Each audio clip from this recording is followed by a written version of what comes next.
Good morning. This is Kelly Sheets with DMS. I have 8:30, and it looks like, Linda, I believe you're the only TAC member that's currently on. So we will give it a few more minutes.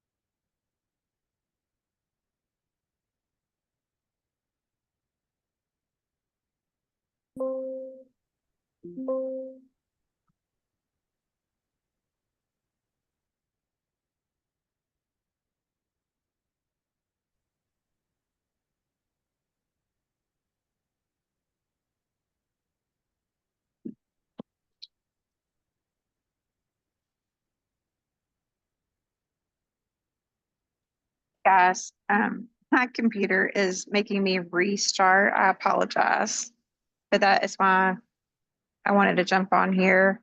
I'm going to be leading for Dell today, so give me just a second. I'm trying to get my computer back going.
Okay, Renee, are you on?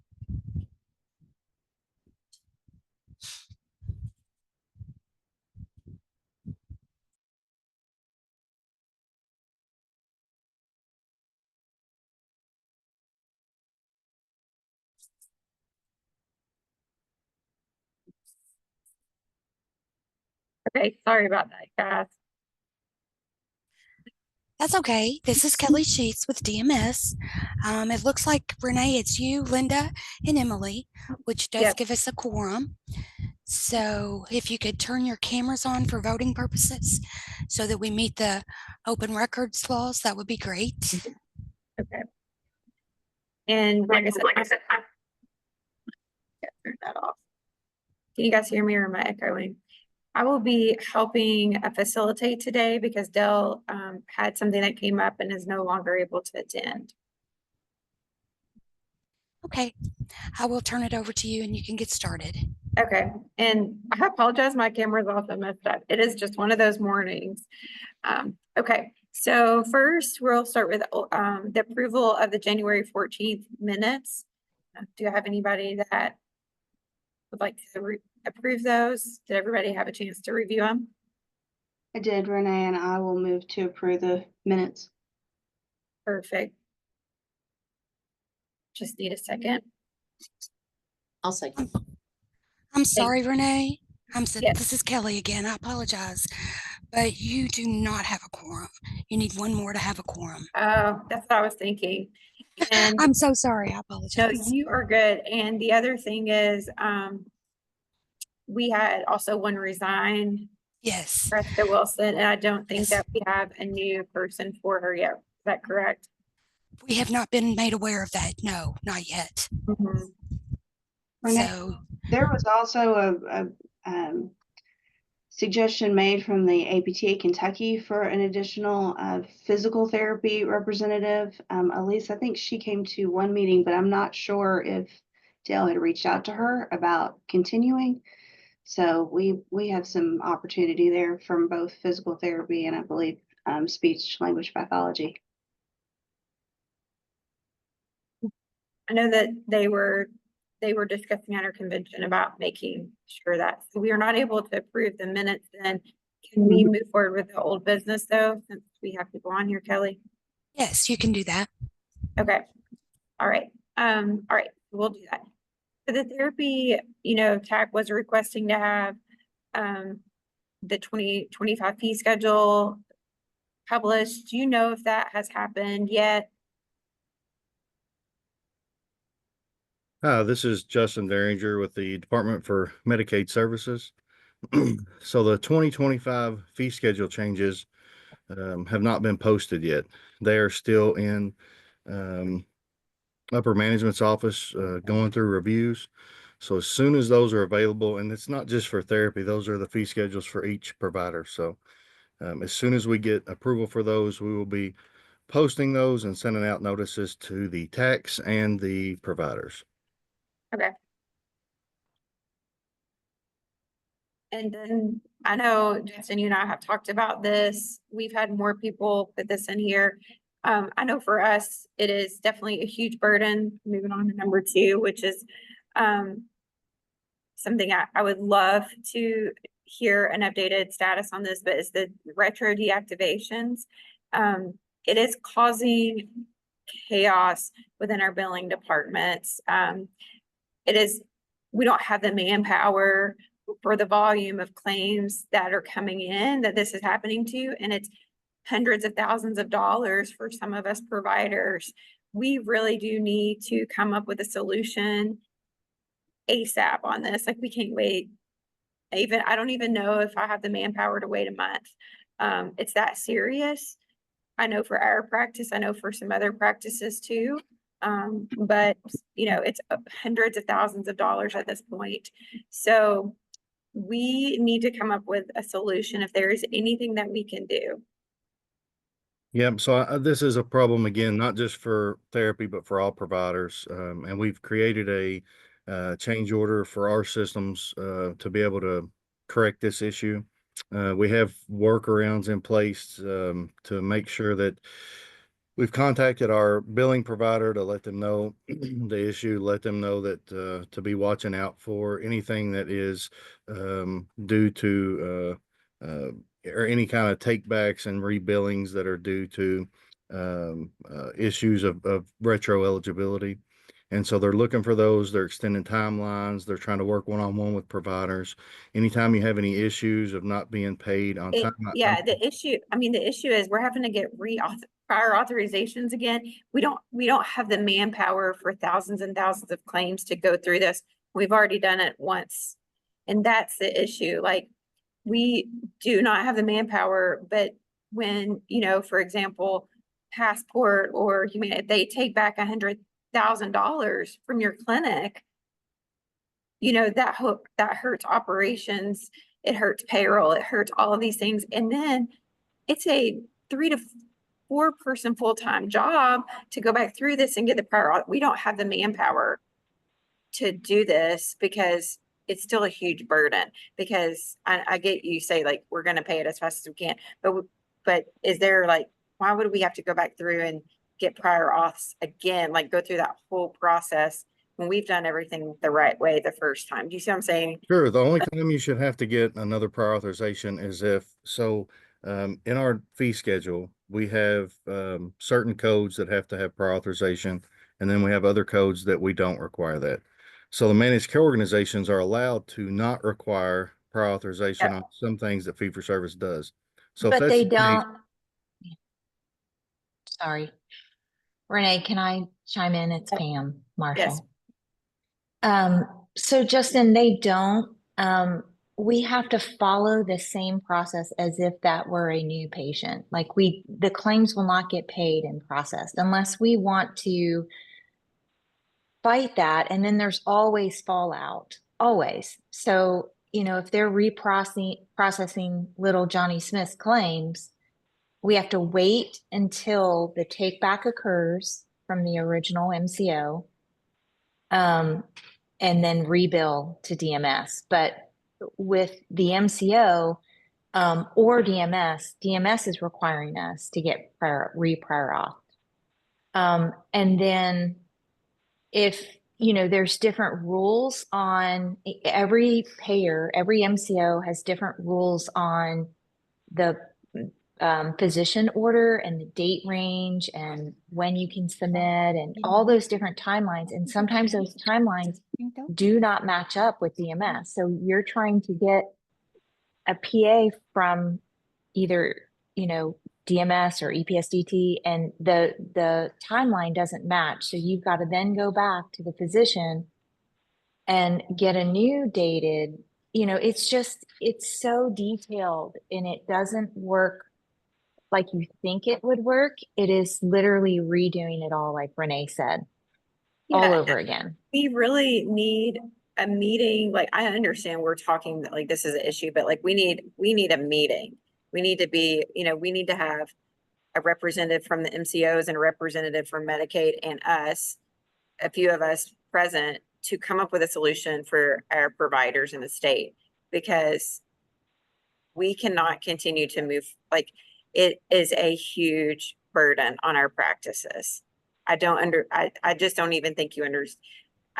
I know it's a big burden, but I don't know if you really understand the logistics, what we're talking about. And there have been months where it's 12 to 15% of our typical claims. So like 15% of the claims you normally bill out are tied up in this retro deactivation. That's a huge percentage. It is, and again, we recognize this is a massive issue, not just for therapy again, but for all provider types. The system change will go into effect sometime, this year, as soon as possible, that we can get that done. The issue with the prior authorizations, we can't process a system or claim in our system without having that prior authorization for fee for service. So when we require a prior authorization, the MCO doesn't, you have to go back through that process. We've explained to our payment system that if it was approved by the MCO, it's going to be approved by fee for service, but it has to have those procedures in place in order to actually pay in the system. I think the frustrate. So the other thing is it's very manual, Justin. So when we, push out our claims in our EMR, you have to clear it. I mean, like, that process is not as manual, but when you come back and you have over 1,000 claims that have came back in now because of this retro deactivation, every single one is a manual reentry, manual new form.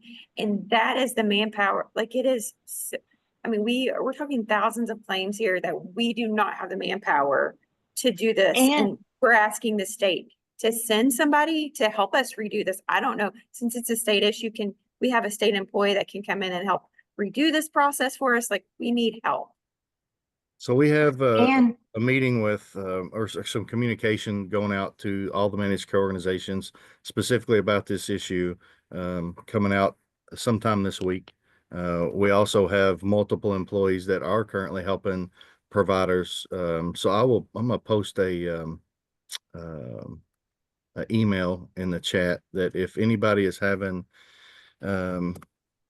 issues where you just can't keep up, send us an email explaining what, talking about the issues that you're having, and we already have several employees assisting other providers in other areas, other provider types. So we would be more than willing to help you all as much as we can, until we get this taken care of in the system. Again, it's a system change that we're just waiting to go through. But in the meantime, we're trying to do everything we can do. And again, if that means that we have employees that assist you all through the process, then that's what we'll do. And we do understand it's a massive issue. And again, we have some communication going to the managed care organizations sometime this week that should help in addition to what we're doing Yeah. currently. And I don't know if they can like hold off and like the rejet the retro deactivations could just be put on hold until the state system is corrected. That's what I would suggest us doing. Like, can we just stop retro deactivations? They hold them in their system, and then when the state gets it fixed, then it goes from one MCO back to the state, and we take the middleman out. Like, we just stop doing it until the system is fixed. Well, that is the current, one of our current recommendations. So again, we'll meet with the managed care organizations and send out communication with them this week. And so we should have some relief on this issue, hopefully That this. would be great. And then if you don't mind to send us like who a really good contact would be that could help in, again, I know Pam has a lot. We're talking Mhm. thousands for EPT here, so Sure. like thousands of claims. Mhm. So if there is somebody you can help send our way, that would be greatly appreciated. And I know there's other providers too, if anybody And else. Renee, also to note, if we rebill out of our system, we get charged per claim. Most of Yes. us do. We have systems that charge per claim. So not only is it a burden, but it costs us so much Yes. more money. We're having to rebill all that. And yeah, Yeah. like Renee said, it's all manual. It's a manual process and it is very hard. Yeah, so it's more, it's overhead that we don't have, right? That's one of the issues is we still haven't had an increase in all these years either. So it's just another huge burden that we have been dealing with. And I think we're all there. Okay, so thank you, Justin. I know you've heard this and I know you're just as frustrated, so I appreciate it. I just feel like we need to really, we have to have a solution within the next 30 days. I do feel like we have to come up with something. Yeah, no, and I appreciate it when we are, working as hard as we can to get it taken care of, to get it controlled. And we'll continue to do so, but I do understand and I appreciate the comments. Okay. The next one is the diagnosis that would bypass prior authorization. These are the ones that were added from the group. The only one that I don't know if I'm just missing it, was Down syndrome. Am I missing that? I don't think. And I don't know, I mean, I know that could fall under intellectual disabilities too. I don't know if there was a reason that was left off of this. I think that would fall under intellectual disabilities. Okay. That's where I was like, it may just fall under there. Sorry. So to give you an update on this list, so we wanted to work with you all to compile a list. And again, this is just kind of a proposal that we started in the beginning phases to work with you all. We have an administrative regulation change that will go into that process as soon as the session is over, the legislative session, and we will begin correcting that administrative regulation, which this will be a part of that. So I really appreciate y'all's help with this. It helped us to be able to create a list that we wanted to include in that administrative regulation, and hopefully that regulation will clear up a lot of other issues on prior authorization and the 20 visit limit. Okay. Does anybody have anything else for old business as far as like questions with this? Okay. If not, we actually did not have any new business that I'm aware of. Is there any other issues from TAC members that they would like, or the public at this point?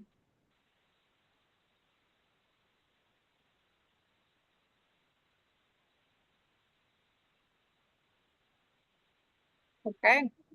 Well, if there is not any other new business or other issues from the TAC members or public, at this time, is there any, I don't think we have any recommendations to the MAC other than what we have already talked about above from old business. We would adjourn, and next Tuesday, May 13th, it would be our next meeting, Tuesday, May 13th. So sorry about the technical difficulty on my end here as well. Thank you all. Thank you, guys. Thank you, Justin. Thank you all as always.